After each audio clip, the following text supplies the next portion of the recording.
Aujourd'hui, nous commémorons dans toutes les villes et dans tous les villages de France la signature à Rotonde de l'armistice mettant fin à la guerre de 1914-1918. Après le conflit, partout ou presque partout, ont été érigés des monuments aux morts ou des stèles commémoratives, véritables sentinelles de la mémoire qui nous rappellent les sacrifices et les souffrances endurées par nos aînés.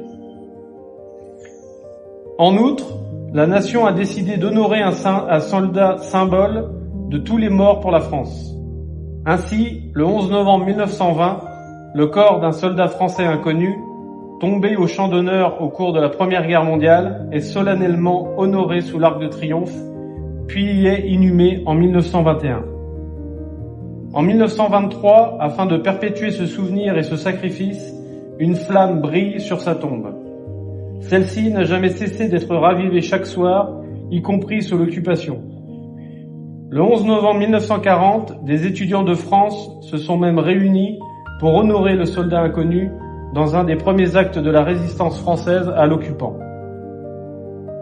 Malgré le traité de paix signé à Versailles, la Première Guerre mondiale qualifiée de grande, alors que rien de ce qui est porteur de haine et de division ne peut être grand, ne fut pas la dernière comme tous l'avaient espéré.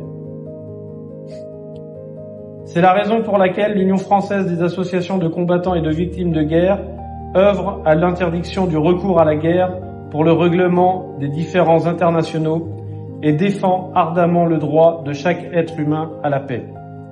Pour ce faire, l'UFAC agit résolument et avec persévérance pour la paix, en particulier en direction des jeunes générations, nos successeurs en tant que passeurs de mémoire, invités à devenir des citoyens du monde, tolérants, sans haine ni guerre. Dans ce monde incertain, il faut rester conscient de la fragilité de la paix et de la nécessité d'unir toutes les bonnes volontés pour la faire perdurer. Vive la République, vive la France.